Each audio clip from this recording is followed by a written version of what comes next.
It's time for the Your Personal Bank Show with Ferenc Toth, financial literacy educator and speaker, entrepreneur, and chairman of the board of Bank Information.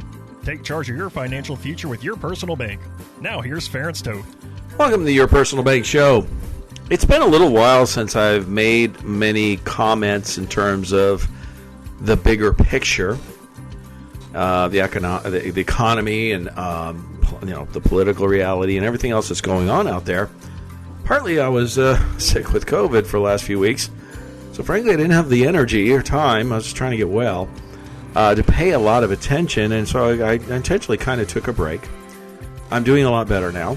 Still have a bit of a cough, and I am still recording from home because I don't want to expose anybody to this, and I don't have a sound engineer to knock out the cough. So if I do, I apologize up front. But I wanted to share some thoughts, some ideas. I have had some time to really catch up on what's going on. Really give some thought to it. And yes, I do have some significant thoughts in terms and economic things and what things we should know and just to help make economic, financial good decisions going forward. As you know, those of you that have been listening to the show for a while, first show of the week I try to focus on the personal bank concept more. And the second show of the week I like to take the bigger picture. I did share a really great experience with a client I met with just this week. Or potential client, I should say. Very interesting. If you missed it, go to yourpersonalbank.com. You can check out that or any of the previously recorded shows. There's a lot going on right now. And what do I think about it? And what do we need to know? As usual, I don't like to comment or respond on things right away. I like to take some time to kind of dig through, cut through the noise. And it's hard. This is hard to do. There's a lot of propaganda going on, particularly with the Ukraine war, Russia-Ukraine war going on from both sides, frankly. And to try to generate some common sense. And like I've been saying for a while now, common sense is getting really uncommon. And it's always been uncommon, but geez, more so than ever, I think. I don't know why. But I think one of the biggest things that I think, and this is an economic thing and a national security issue, is energy.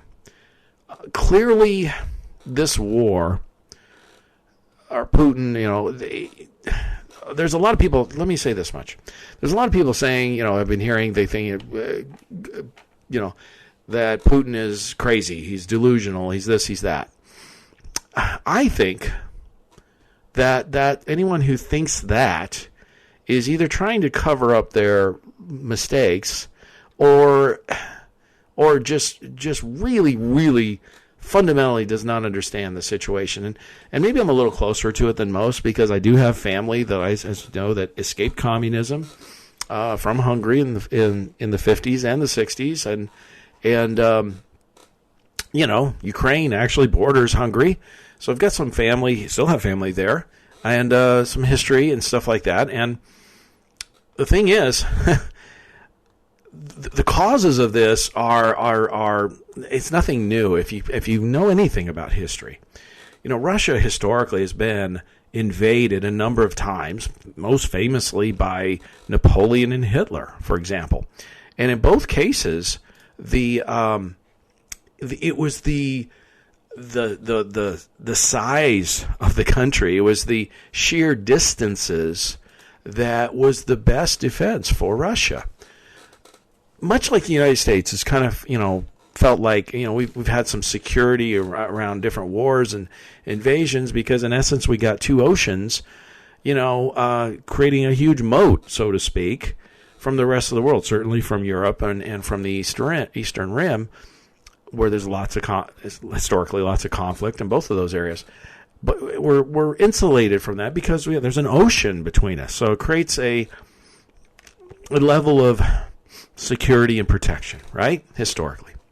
Well, Russia's level of protection is the Russian steppes. It's why, and again, anyone knows anything about history, why did the Soviets take over Eastern Europe and you had all those satellite countries like Poland and East Europe and Hungary and Czechoslovakia and Romania and all those? It's because Russia had been invaded by Hitler and the Nazis, and previously to that, like I said, Napoleon and other times. And it was that there was that buffer space. It gave them that gave them that sense of security. Putin has stated the same thing. He wants to recreate the the Russian or the Soviet Empire, and he wants a buffer. So Ukraine, the fact he wants to attack Ukraine, why he's doing it is, if you don't understand it, you haven't been paying attention. How's that? It's historical, and and Putin himself has stated it. Okay, I'm not saying I'm not supporting Putin. I'm not saying what he's doing is the right thing. I'm just saying I understand it. I understand where he's coming from. And look, if you're talking about foreign policy and stuff like that, you got to understand, we're pretty insulated here in the United States and have been for quite some time. And we get surprised a little bit sometimes when we're faced with evil or bad in the world. And the reality is there's a lot of it out there. There's a lot of evil and a lot of bad people and bad countries and bad actors, okay?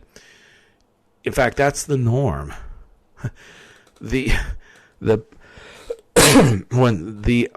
people, this is the history of human nature, when people or countries or whatever have had some sort of advantage over another group of people or another country, technologically or whatever, and they have something they want, they tend to take it.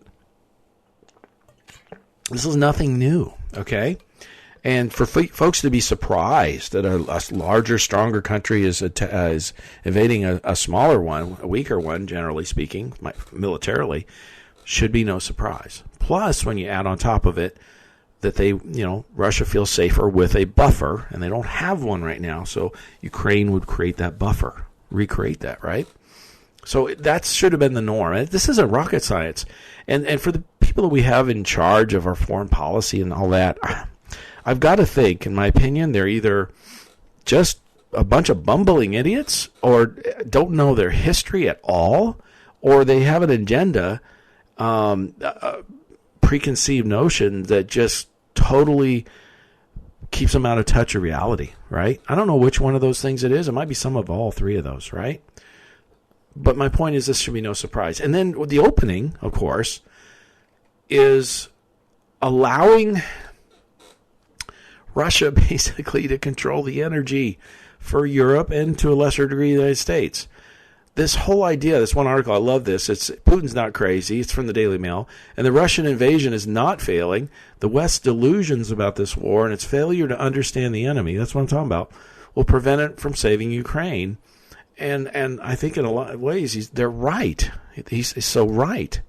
And then another article is like, author blasts green delusions of Western countries that empowered Putin's energy advantage in Europe. Like I said, the West fell into a hypnotic trance. I didn't, but the elite establishment leadership did, worshiping a teenager named Greta, right? This green energy dream, okay, delusion, allowed him to take control of the energy. And, Germany's like 50% of their natural gas or something like that they get from Russia, which is a historical enemy. I mean, if that isn't just plain old stupidity, I don't know what is. Energy, and this is one of the positive things that has come up from this, and an economic thing. Finally, a lot of people are coming to the realization that energy is a strategic national importance. In other words, resources, go back throughout human history. Wars have been fought over resources or lack of resources. I mean, if you go far enough back, it was, whoever had this tribe or this country would attack the other because they had better hunting grounds, right? And later it was who had the better farmlands, right? Stuff like that. It was land. Folks, it was resources, okay? In more modern time, more recent times, we've had wars over oil and things like that. Again, resources, energy, power. The thing is, people become pretty reliant, we'll put it that way, on energy because they get comfortable with their air conditioning and their heating. And they don't want to give it up, right? It's become almost as important as food and water, right? So my point is, Putin understood that, took control of most of Europe's energy, and they let him, buying their gas and natural gas, their oil and natural gas from Russia is just plain stupid. Pure and simple, in my opinion, okay? So, and, shutting down nuclear plants and trying to go to wind and solar and all this kind of stuff, like that's a great dream, okay? But let me ask you, I said this a while back. I haven't heard anybody else say this. What gives governments the right, leaders, presidents, or anybody else for that matter, the right to get involved in energy anyway, unless it's of strategic national importance? What do I mean by that? How in the world did Biden, has he been allowed to shut down the Keystone Pipeline? I mean, I'm not an attorney, but I've done some research, and I've seen some legal scholars talk about it's really questionable he even has the legal right to do it, because those are private companies that did billions of dollars of private funding and all that, and one person comes on with a pen and says, nope. The fact they haven't tried to sue the pants off of them to get it back on is completely shocking to me. I do not understand why they haven't sued to protect their interests, their business interests, if nothing else. My point is, it's green energy. You can take it to the green energy thing. What business does government really have? Why should it be of their concern that we have wind or solar or anything else for that matter? In fact, the only thing, in my opinion, the government should have any say or interest in terms of energy is, are we energy independent as a country? Because that's of strategic importance. That's all. Does it matter what source of that energy is? No, it should not matter. Whatever is, that's where the marketplace will determine what is the most effective and efficient, right? And technology over time will change that. Look, I'm not against wind or solar. But if it's not if it's not financially make sense yet, I mean, it does in some cases certainly, but as a major source of power, let the marketplace, let the economy, let that take care of it. And if the technology brings it up to speed, it is the most efficient, it'll become the primary source of power. That's fine. That's great. But they have no business in that is my point, except making sure that we are energy independent as a country, as a national strategic importance. And that we need to get there. And that's the next thing is we're starting to see is people say, look, we got to get back to being energy independent. And that's a good thing. Stay tuned to the next segment. I got some more ideas and thoughts on this I want to continue with, and I think you'll find very interesting. So, as always, if you missed this or any of the previous shows, go to yourpersonalbank.com or contact me toll-free 866-268-4422 for more information. For more information on Your Personal Bank, feel free to contact Ference at yourpersonalbank.com. Back to the Your Personal Bank Show with Ference Toth. Welcome back to the Your Personal Bank Show. And yeah, I'm discussing some of the bigger picture issues that are going on right now that are certainly having major or will have major impacts on our economy and how we should look at investing our money and things like that.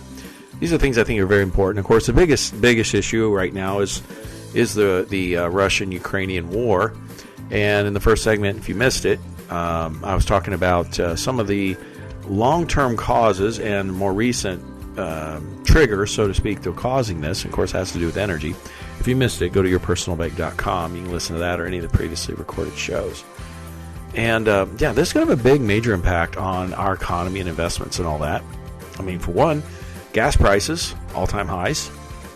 Energy is going to be expensive for the foreseeable future. And the problem is when energy and gas and things like that are expensive, that affects almost everything else, because nearly everything, from our food to, things we purchase or have delivered to us are brought by transportation, trucks, ships, all that require energy.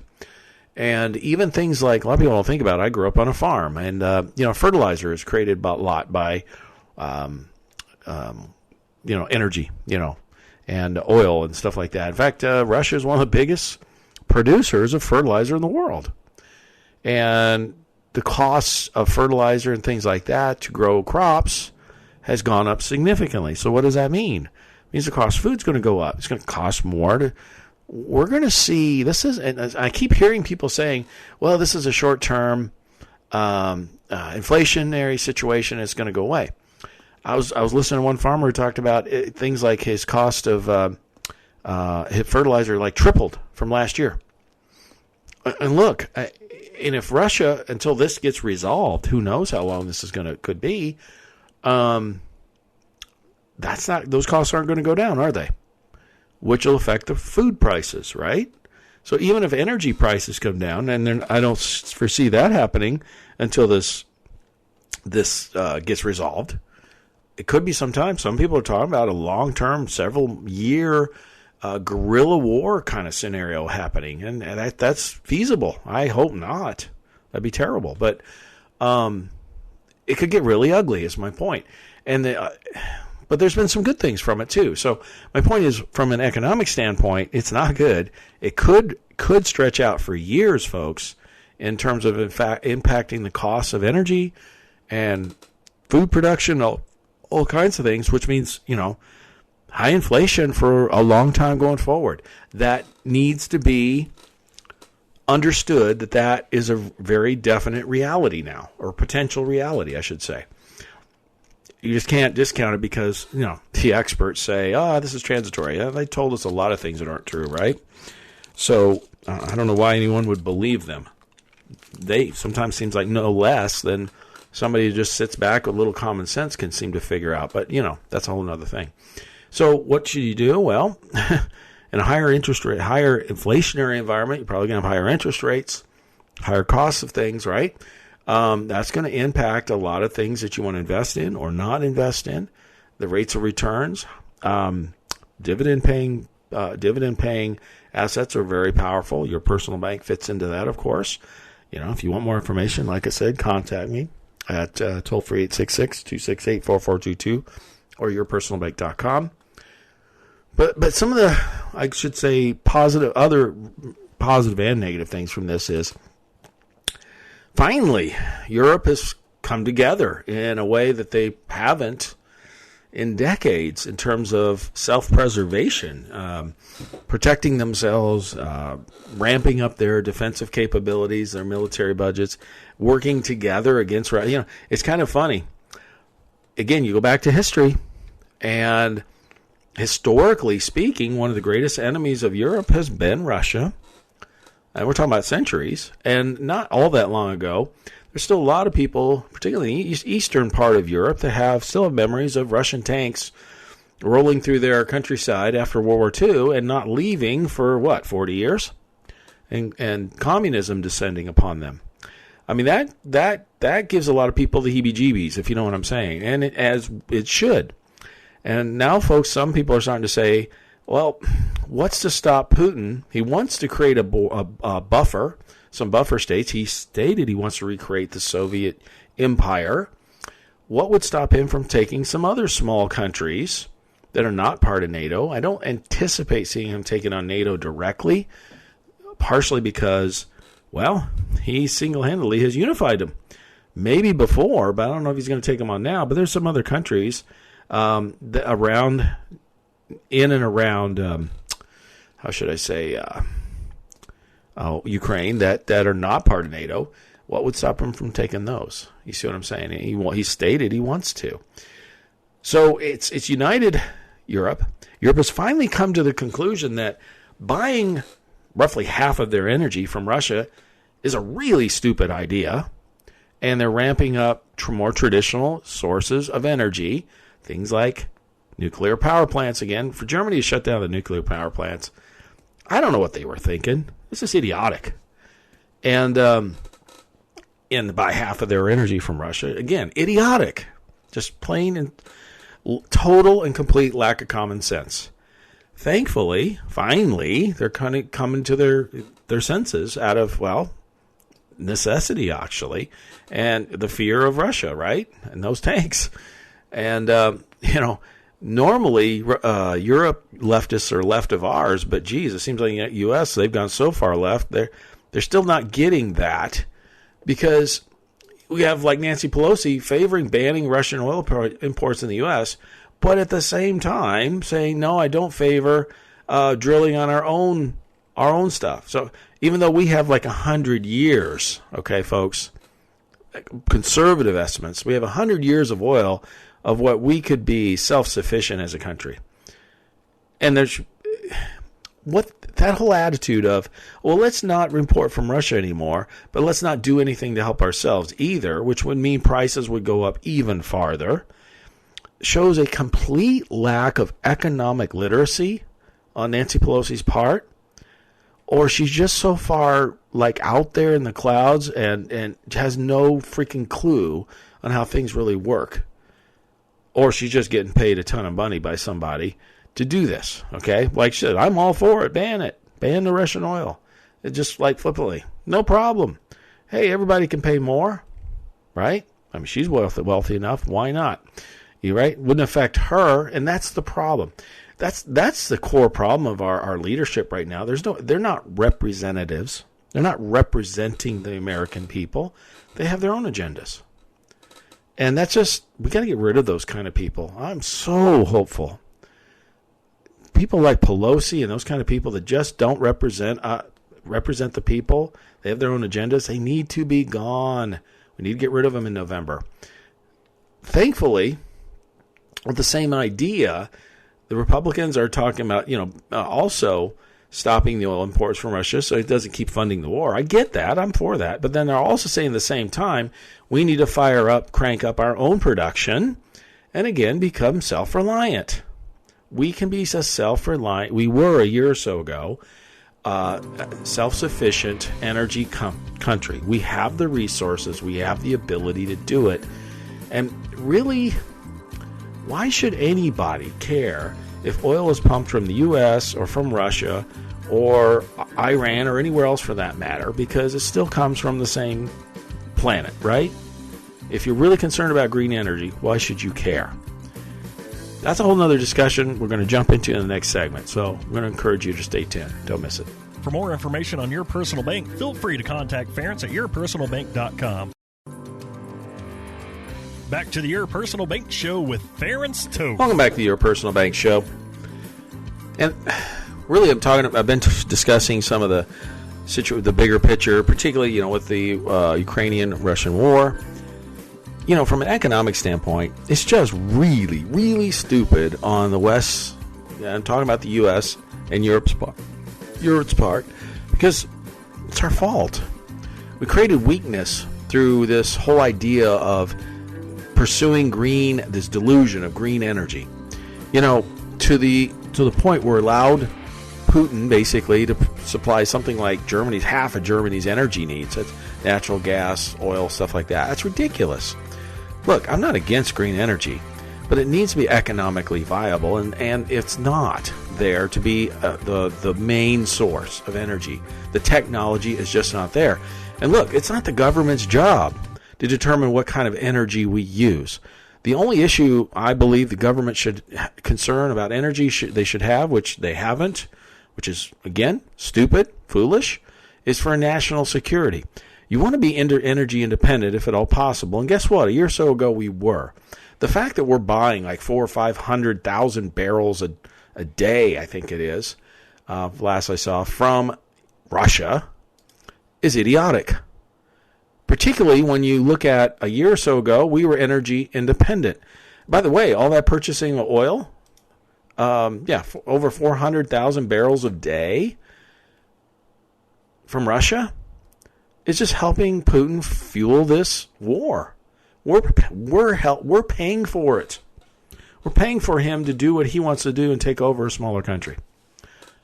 It's our fault, and even more so, the Europeans' fault. Thankfully, the Europeans are starting to get it together and realize how stupid it is and are taking steps to be moving towards being energy independent. Our leadership still hasn't figured that out. Any average American knows, but to shut down the Keystone Pipeline and do all those things help. You know what? We need to remember those folks who have supported that and our leaders that did that helped create this war. They are at least partially responsible because they created weakness. They created open opportunity for bad people, bad actors, Putin, to do what we knew all along they wanted to do. By creating that opportunity, that weakness, look, let energy be energy. The government should be out of it. Only thing government should be concerned about is we're energy independent for national security reasons. And that's it, period. The type of energy we use should not matter, and let the marketplace determine what's the most efficient. Hey, eventually, if it's green, great. But the key is we need to do what's most important for the strategic, for our national strategic security. And then if Europe had done that, Putin wouldn't have had the opportunity, or probably wouldn't be able to pay for this war, right? He counted on Germany and Europe not responding too much because they were so reliant on Russian energy. And for the most part, Putin's been right. I mean, I think where he miscalculated is they've come together, unlike we've seen in decades. But it's very likely Putin's going to end up with Ukraine one way or another anyway. So he's going to end up getting what he wanted anyway. And that's really, really sad because it could have been prevented with just a little bit of common sense, folks. And so I'm hopeful that this Putin and this war, and enough people are coming to realize that it's a war over it's energy that allowed it to happen, that this whole green idea will lose a lot of steam. Look, companies can pursue it and create the technology and make it, and if you make it economically viable, great. Just like any other technology out there. But stop focusing on it to the point where you're making stupid and foolish decisions and shutting down pipelines and other more economically viable sources of energy, and then forcing yourself to become dependent on enemies, historical enemies, for your energy needs. Folks, that's just idiotic, stupid, and foolish on every level. And we have leaders that, again, anybody who pursued that policy is an economic illiterate at best. And at worst, they've got an agenda that's they're not in favor of their own country. They're in favor of their own agenda or what they're getting paid and all that. And we have to remember that as voters and get rid of people like this. We need representatives, folks. We need representatives that put their constituents first, their country first, not some idea or some dream of a green energy utopia, okay? That is not what an elected representative is elected to do. They've got their own agenda, and those that are doing their own thing, let's vote them out. That's the real solution, and I'm so hopeful this fall, in November this year, in the midterms, a lot of that will happen. I've got one more article I'm going to share in the last segment. It's just a bombshell regarding the last election. I'm going to share it with you, so I'm going to really encourage you to stay tuned to this, because you're probably not going to hear this on the national media. So stay tuned. For more information on Your Personal Bank, feel free to contact Ference at yourpersonalbank.com. Back to the Your Personal Bank Show with Ference Toth. Welcome back to Your Personal Bank Show. So if you missed what I've been talking about today, go to yourpersonalbank.com. I've been talking about this Ukrainian-Russian war, some of the long-term causes of it, some of the more recent opportunities, the door openers, if you will, the energy aspect. And again, I'm hopeful that enough people now, as a result of this, will come to their senses and realize that resources matter, energy matters, being energy independent matters. It's a national security issue. And you don't allow dictators like Putin to provide half of your energy needs, like Germany has done, and who's one of your historical enemies. That is just so idiotic and foolish. It's a representative. People vote in representatives to represent themselves, and you're not representing your country or your people. You got your own agenda. And, so those that have been pursuing their own agendas of things like, the green energy stuff, defund the police, all those kinds of people, that does not reflect the majority of people, of average Europeans, Americans, anything, just average normal people. They're not representing their constituents. I hope and pray that we vote them out. Those are the kind of people, if they're pursuing that kind of stuff, their agenda, and not representing us, you and I, vote them out. That's what we need to do. All right, so one last thing, this whole totally different issue here, but this is an article I saw, checked it out, and it's so egregious, absolutely unbelievably egregious. I couldn't ignore it. And I know this is not going to be anywhere in the national, the legacy media or anything like that, because this goes against their agenda, right? But this is not, and I'm not one to be into big conspiracy things and all this stuff. But you know what? This is from the Wisconsin Special Counsel. So this is a counsel out of Wisconsin. He's called the Election Integrity Watchdog, Phil Klein. And they've been doing investigating on the 2020 election.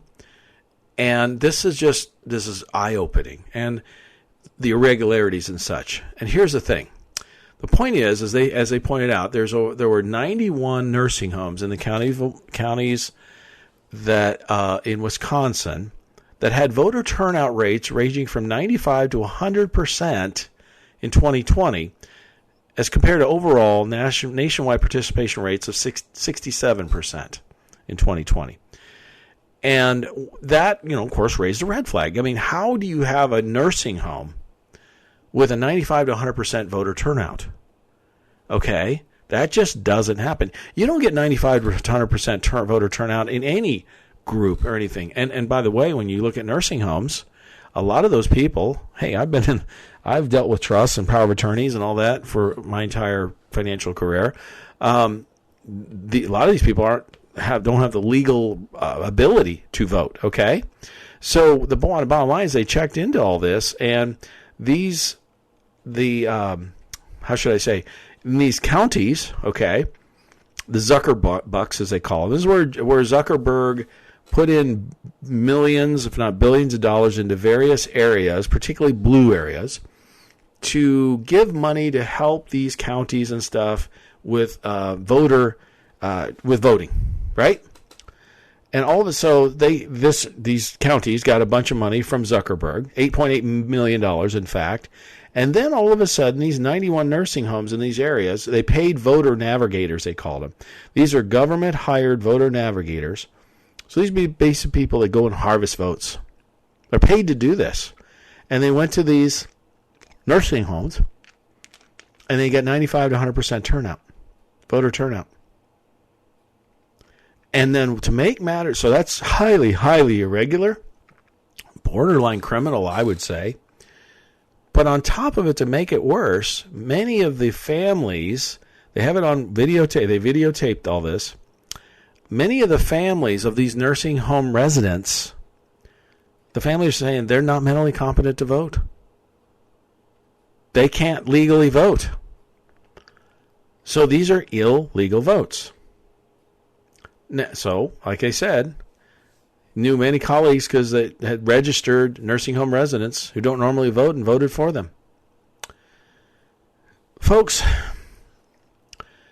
what's so frustrating about all this, and I've said this from the very beginning, when the first weeks after the 2020 election, look, whoever won, all that kind of stuff. The problem I have, though, and I know this is not, the national media wouldn't, because they have an agenda. The problem I have is it's in voter integrity, because what it boils down to is what bothers me is one of the very basic fundamental rights we have as citizens is our vote. And when these kinds of things happen, when votes are tampered, monkeyed with, whatever, it takes away the rights of legal voters. And every legal voter, irregardless of political affiliation or political party, should be up in arms about this.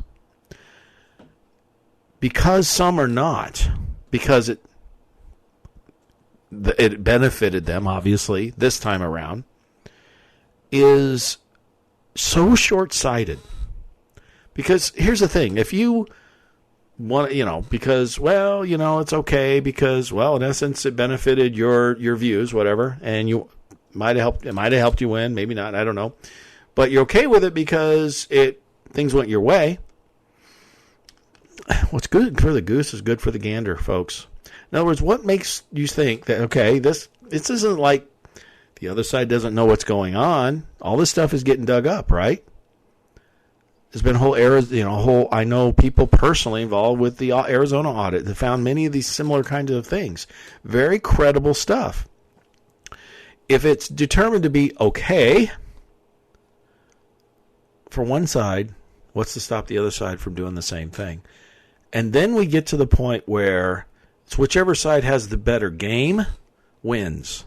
It's not about what the people want anymore. It's not about democracy. It's not about the right to vote. And then we become no different, no better than any other dictatorship, communist country you want to pick. We're no different than Russia at that point. Because right now, if Russia held an election, most everybody would understand Putin would win. Why? Because he would cheat. Well, if this isn't an example of cheating, I don't know what is. And it's the lack of transparency that bothers me. Everyone who's a legal voter, citizen, should be screaming bloody murder. I don't care where you stand, because your right to vote, your vote should count. And every voter should be in favor of transparency. Okay? Because maybe it benefited you this time around, but guess what? It probably won't the next time. That's such short-sightedness, it's not even funny. Okay? Let's all be in favor of transparency. Let's all be in favor of one right, one vote, one person. And this stuff where people, I didn't even know, and I wasn't heavily into politics and stuff before the 2020 election. And actually, it was really, when the government started shutting down businesses. I've said this before, due to COVID, using that as an excuse, where I got involved. I didn't even know that a ballot harvester existed. I didn't even think that was even legal anywhere. Look, if you want to vote, you go vote. If you want to vote by mail, you want to request a mail-in ballot, fine. I don't have a problem with that either. I do have a problem with these states, Arizona was one of them included, where they just blanket mailed mail-in ballots to every registered voter they had on their rolls, which are notoriously out of date. We know that. So millions and millions of votes went out, or ballots, I should say, blanket mailing them out. That's ridiculous. That is, no reasonable country would do that. In fact, I'll give you an example. Puerto Rico, which is not a state, but a territory of the United States, requires fingerprinting and ID to vote. Because as they state, and they're very blue, they're very, very liberal state, or territory, I should say, they want to prevent cheating. That is how we all should be. And so if anybody, any leader out there goes out there and supports changing the rules, supports just blanket mailing out, ballots, supports third parties called voter navigators, basically people go around picking up votes for others, put them out. They're not for transparency. They're not for one vote, one person. And this is the very fundamental basis of our rights and our freedoms. And if you don't get that, you need to wake up and smell the coffee. There may be nothing more important than this. And that's what I want folks to understand is we have to protect our rights, our freedoms, our right to vote, and our vote needs to be able to count. In other words, if they can go around and just hustle up hire people to generate a bunch of votes to offset yours, what's the point? You've lost your rights. You've lost your right to vote. Your vote doesn't count anymore. It doesn't matter anymore. And your freedoms and your democracy has just gone out the window. And when that goes, and there's nothing there's nothing written in stone that we have to be a democracy or that we have to even allowed to vote forever. Countries change. Governments change. Get involved. We have a huge change. I think we have a generational changing election this fall with the how should I say, with the midterms. Get involved with a candidate or run yourself or do something. But this kind of stuff has to stop if we're going to continue to have freedoms and we're going to continue to have a democracy and if we're going to continue to have the opportunities, economic or otherwise, as Americans, as well as U.S. citizens, I should say. And this great experiment of the last couple hundred years, which has been an anomaly, folks, not the norm. The norm is things like Russia and Putin, okay? Or Xi in China. Or, what I'm talking about is overbearing governments, powerful dictators, all those kinds of things. Folks, throughout the history, human history, that's the norm. Freedom, the ability to vote, to speak out, to have the freedoms we have is not the norm. It is the exception. And that's why we're an exceptional country, because it's the exception to the rule, not the rule. Learn your history. Learn your history. When bad people, Putin's showing us firsthand, and the fact that so many people are surprised by that shocks me. You shouldn't be. There's evil in this world. There's bad people in this world, and when given an opportunity, they will take advantage. And that should be expected to be the norm, not otherwise. In fact, when those kinds of people don't act when they're given an opportunity, that should be the surprise. Okay? So we've got some tremendous challenges ahead, but also some tremendous opportunities. And a lot of what's gone on, the encouraging part, is finally woken some people up to the realities of this world and the realities of energy and the economy and how it affects people and how it affects our lives. And seeing Europe come together on that if they can come together as disjointed as they've been for decades and decades and historically, that means we have hope too. And I'm excited about the future, what we can do. So if you want more information on how to take control of your money, reduce your taxes, reduce the market risk, and all that other good stuff, contact me at yourpersonalbank.com or toll free 866-268-4422. I'd love to talk to you about how you can take control of your future and create positive arbitrage. And as always, stay tuned to the Your Personal Bank Show. For more information on Your Personal Bank, feel free to contact Ference at yourpersonalbank.com.